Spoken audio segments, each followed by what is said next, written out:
तनिया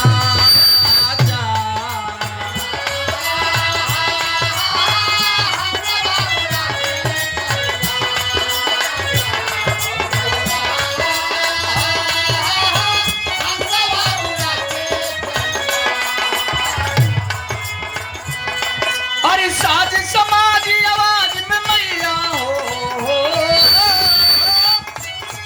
अरे साज समाज आवाज के मैया माधुरिया के बना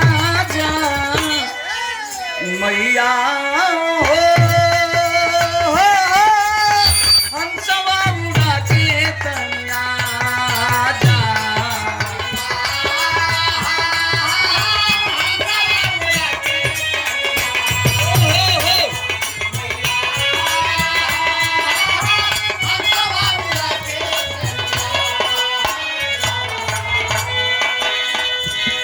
भक्त कहता है कि हे माई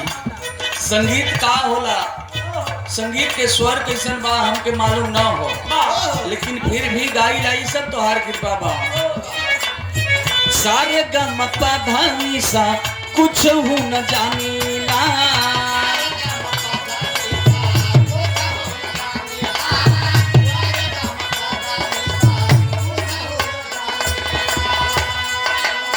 प्रीतिया के पनिया से पौआ पखरीला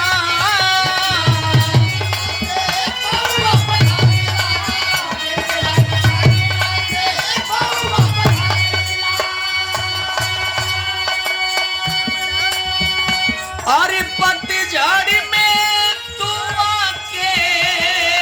मैया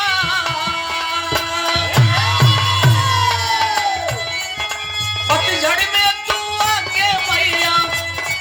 हर सुमन फूल खिलादा मैया हो हंसवा उड़ा के तनिया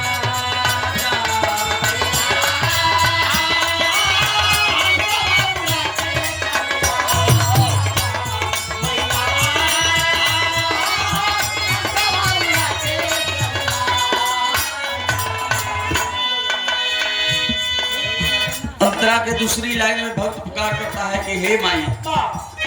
सबके तू ही तारन तार गलू, सबके तू ही नैया के पार लगेलू। वाल्मीकि कालिदास तुलसी कबीर के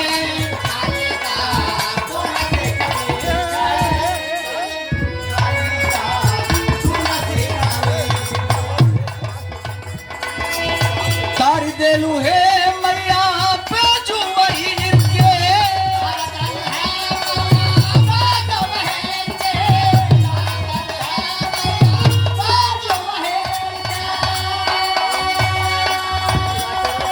अरे कंठिया पर तनिया के मैया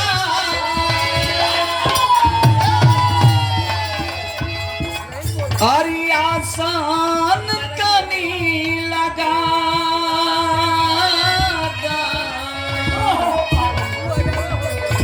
अरे मैया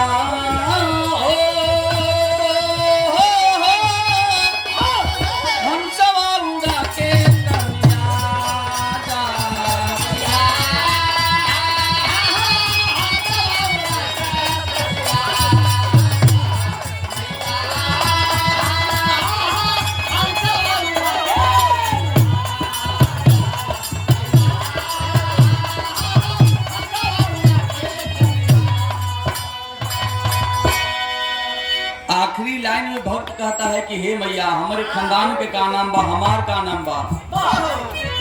गुरु पर बिहारी राम लाल गुड़कारी हो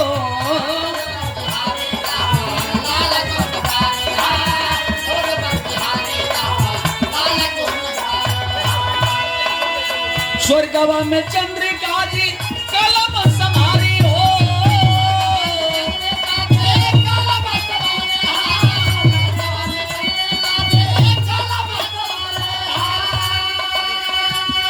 अरिया तो अब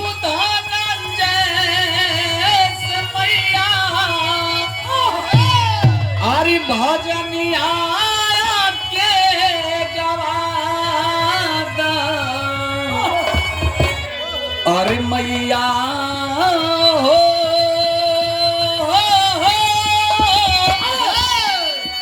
हंसवा उड़ा के तनिया